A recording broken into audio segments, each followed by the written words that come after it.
Hello everyone and welcome to the third project, Project 3 here from the Cape Cod Scrapbooking Workshop kit that I'm doing a makeover on and making the pages a little bit more my own. I just want to give a shout out to the people that mentioned from Project 2 that I had adhered this strip upside down. If you haven't watched Project 2 already, you can go back and watch that. I will leave links below to the previous projects in this series. So I have rectified that. I've pulled it up. I've used my rub and remove eraser here to get rid of the adhesive that was from underneath this arrow, and now all is well with the way the colors match up from the left side to the right side. I appreciate it when people point that out. I don't know why I didn't see it. I took photos, I did the editing. It wasn't until I slid it into a page protector that I noticed, and then I got a few messages as well. So that's all fixed. And now onto this layout. This has got a lot of scallops, so I have punched all of these out of the die cut sheet and I've separated them out into little bowls ready for me to use by colorway. So they're all ready to go. I'm not sure if I'm going to use all of them yet, but I know that I'm going to give this double page spread a bit of a makeover. You can see they've got this pattern paper behind the photos, and it's also a strip coming down here as well behind the photos. My thinking is with this pattern paper behind here on the wood, I'd want separation between the two patterns, and also a lot of this gorgeous icon beach paper is being hidden by the photos, and also the scallop edges are running in two different directions. So this one's horizontal and this one is vertical. So I'm actually going to take this pattern paper out altogether. If I go back and look at the cutting guide, because all of these come with cutting guides and it's very easy to find the piece, they're all labeled. This piece of pattern paper here is labeled 3D. So if I look at that, there's 3D 6 by 12. I know it's a 6 by 12 piece, and 3A is a 6 by 10 piece. So I think I'm going to replace those with white cardstock. The other thing that I might change too, I'm not going to adhere these layers together yet. With the die cuts, you put the pieces on top of each other so that you get this layered look. Now, what I quite like is the fact that these letters can stand on their own, and then I can use these overlay pieces on another layout if I choose to. So I'm not going to adhere those together just yet. The other thing that I've noticed is one side of these has a texture on them and one side doesn't. So I think I'm going to bring in some toffee ink and distress these just a little bit more. But before I do that, I'm going to just put them aside. I've got a bigger tray here with all the sticker elements I've separated out, plus this big arrow here. So everything is ready for me to go. I'm going to trim this paper down so that I get two 3-inch pieces. I'm also going to rotate it so that the wood runs across in a horizontal pattern rather than vertical. And I'm also going to cut a mat for the left page. So you can see here that's 6 by 10 inches. So I'm following the sort of sizes that go with this. That's the big mat here. And also a bit of a different treatment than what has been used on here. This is white gloss spray. So I'm going to cut the pieces up and then I'll be back to show you where I'm going with this. You can see that I've got everything dry fitted here. These are my 3-inch pieces of the paper. So I have the 6 by 12 piece left here that I can use on another layout so I can orient it either way. It doesn't really matter. I just like the wood pattern flowing across in a horizontal pattern for this one. And by rotating the sketch, all I've done is a look at this and it's in a vertical orientation. I've rotated it so my strips are at the top and the bottom instead of being a full sheet. I'm building onto white daisy cardstock, and I've also placed the mat here, and I am following the placement of this. So it's going to be about 4.5 inches up, but I'm not using this pattern paper at all. So what I'm going to do is actually conserve a little bit more paper again. I'm going to bring in my pencil. And I've got this is where Versamats are so wonderful because you can use them to help with lining up everything. I can just come straight down like this. I know it's at about 4.5 inches from the bottom, and I'm just going to leave that there and draw a little pencil line on the inside edge of this so I know that I can gut this little piece out. And this is where it's handy to have a rail trimmer. I have, I think, 5 different trimmers all up now. I have this little mini Fiskars guillotine here, and then I've also got the tonic one that goes to 6 inches here, which is really, really good for cutting photos. But this one is excellent for doing really fine little pieces. And then, of course, I've got my big Tom Holtz guillotine, my 12-inch one. So I figure I need all these trimmers because if I didn't have a rail trimmer like this, I wouldn't be able to gut out the inside because a guillotine trimmer will not do that. So this is where the Fiskars comes in handy. I can see my little pencil lines here. Nobody is going to know that I've cut this piece out when I adhere it to my white daisy piece. And I love how easy it is to position this. I can see the little guide here. There's a little rail that I can see where this is going to trim to. Doesn't matter if I go a little bit outside. And I know that you've seen me gut when I put white daisy on top of a colour piece of cardstock for a full base, but you can do it on smaller pieces as well. And I don't know about you, but I just love wood paper. So if there is a pattern paper that I really, really love, I am going to try and conserve as much of it as possible for other projects. I can put this piece back on here. I've got my big mat, and I am going to mat my photos. And I'm thinking, you can see I've got these sticker strips here. These weren't used on any of the layouts, but I'm thinking that I might put one here so that it will go across the bottom edge of this large photo holder. And then I'm going to put the other one across this section. Now, I know that these don't line up, but that's not bothering me at all. I just want to have these fences here. And then I'm thinking I will bring in these scallop pieces so that I can tuck them under, and then I can replicate this sort of design here. I do love it when a semicircle part is repeated in another part of the layout. So this piece up here. But what I need to do now is a little bit of distressing to the white pieces and also to the wood grain pieces. And rather than having to distress this whole sheet of white daisy, I know it's around 3 inches, but I'm going to be doing the distressing on my all-purpose mat. So I just need to know where that comes to here. And then I'm going to get my ruler and just draw a little line across so that I know this is where I want to go from and to above these sections. I might use toffee, but I think shortbread's going to be the one that's going to work the best. And I can have a little play and see if that's going to be enough. And I think it will be. I'm just putting my piece of wood here. I can do a test with toffee as well.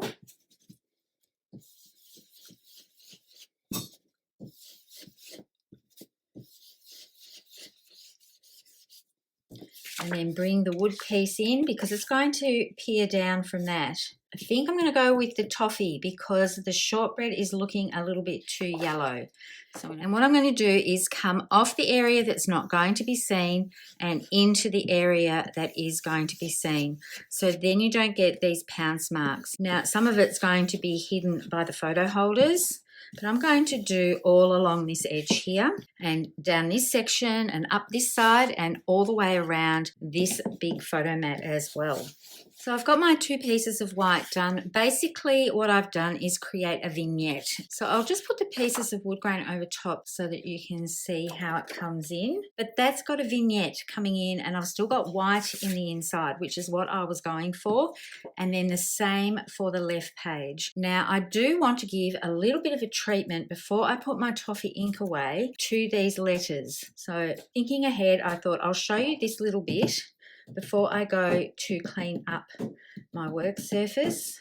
I'm not doing blending at all. I'm just doing a tapping motion. I don't want to do too much because it might end up on here. I don't want to blend it totally into the wood piece, but I do want to give a little bit more texture to these pieces. And then with the beach, I'm just going to do that on the bottom half of the letters. And the bristles just give an added bit of texture. So I'm hoping you can see that there if I bring that up with it up against the white. And then in my little tray, I've also got die cuts of these palm frond type elements. I do want to add a little bit more texture.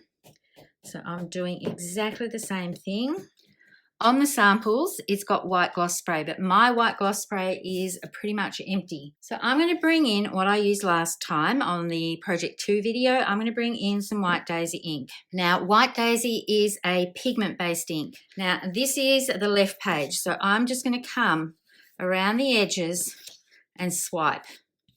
I'm not going to be even at all with this. I'm going to go backwards. I'm going to go forwards. I'm just going to make it quite distressed and keep coming up with the ink so that I get a little bit of texture at the bottom. It's a little bit hard to see on camera. Actually, if I push in like this, I'm going to get some more. So I'm using the edge here. And just like I showed you in the last video, there is drying time involved with this. So I need to set this aside to dry. I'm just going to do the tops and the bottoms of these. I've adhered the wood grain pieces down, and I've also adhered down this large photo mat, and on the edge of the photo mat I've adhered this border sticker strip and trimmed off the edge. For this one here, I can actually tuck these up under the edges, and I'm going to follow the pattern from the actual scrapbook layout here. And I love being able to tuck those under, but I don't actually have anything to tuck under here. So when I go to put these ones down, my sticker strip is then going to act as the piece that goes over top of that. So that's why I'm not putting that one down just yet. And what I suggest you do when you put your adhesive on is to just do the top edge. Put this piece down and don't press down too hard. You want it secure enough so that you're going to be able to tuck things underneath, because the next layer goes under, but I think it's much easier to build from the top down than start here and go from the bottom up. I've got all my scallop pieces adhered down. I've only adhered, as I said before, the top sections on each corner so that it was easy to put things underneath. And then I had to work it out from the pattern here. There are only 4 of these textured grey ones and 4 of the striped ones. So I'm thinking what happens is when you put these titles on, so when I bring in the word life, it's going to hide this little section here that does not have one of these grey ones on it. So I just need to bring that down a little bit and put that in just like that so no one can see that little gap. I think it's going to look a little bit too heavy. I'm going for a really light look with these pages. It does make it pop, so I'm just going to leave that just like it is, and then I'm going to adhere this sticker down on this right side, and you can see what I mean. I'm going to use my Versamat to help me line this up. So by putting this over top, that's going to hide the little bits of wood grain paper that are showing through from behind. 8 3/4 down, and then the same across on the Versamat. So this is why I love working on the Versamat so much. These lines here just really help. I've got my photo holders here, and in the guide the photos are matted onto periwinkle. So now I'm going to get out some toffee cardstock and see if I want to mat my photos onto toffee. Actually, this is craft, so let me get some craft out. So I'll just slide a piece of craft underneath here to see if I like that look, and that ties in this overlay. So if I go with the overlay, I would use the craft, and I've got a scrap of periwinkle here. You can see I've been using this on the Cricut to cut out flowers, but it will give me an idea of whether I want to go periwinkle or if I want to go toffee. The periwinkle will bring in the scalloped edges, and the craft brings in the craft from the life. So I'm just going to leave these 2 pieces where they are at the moment and dry fit the other elements before I make a decision on the photo mats. So what I do usually now is to stand back, have a look at it. If I can't make a decision straight away, I just leave everything where it is now, go away, have a cuppa, or in this case, I need to go away and make dinner. And then I'll come back later and have a look at it and see if I like the periwinkle or the craft best. So have you hung around this long to see the end result and what I decided to use, whether it was the periwinkle photo mats or the craft photo mats? But first I wanted to show you what I've got left out of the 3 projects that I've put together. Because I've I've been fairly conservative with my paper usage, and I didn't use this one at all on the last project. I've got 2 sheets of that left. This was supposed to be used on project 1 and I stripped that away, and I've got 2 sheets of this left. I gutted out the inside for project 1 so that I've got 2 squares for that. Of course, I've got the wood paper left from this layout that I've just done and the stripe.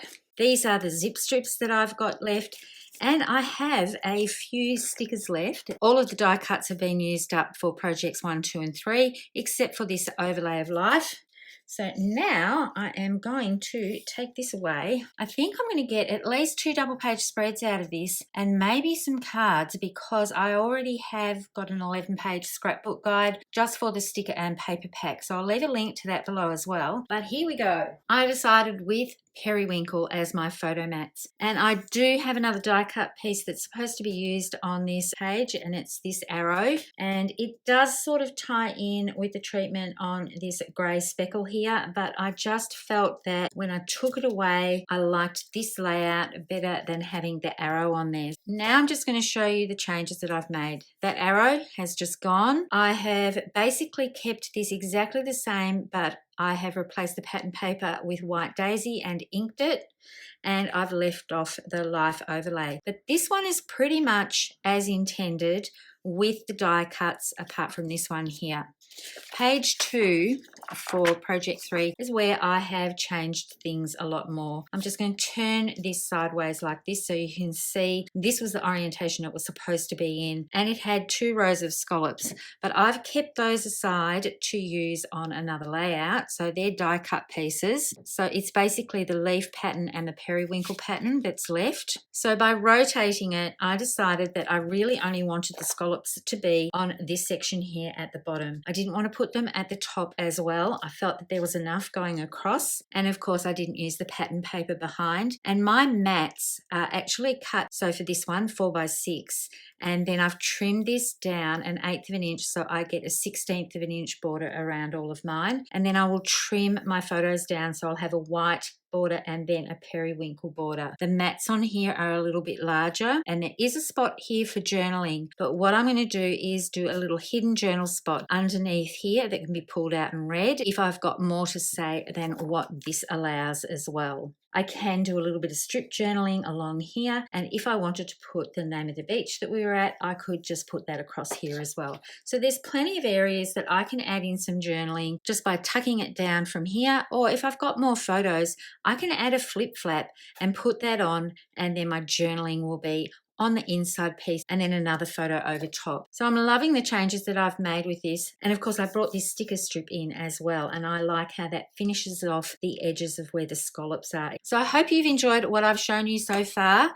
Basically I have kept the layouts somewhat similar to the format of the photo placements and things like that with these projects, and I think the layouts that I've created are a little bit more my style, a clean and classic type look. If you've enjoyed seeing what you have so far, please click the like button, and if you're not a subscriber, please do so. If you do those 2 little clicks, I would really appreciate it. Thank you so much for tuning in. I can't wait to share with you the next projects that I've got planned with the leftovers from this kit.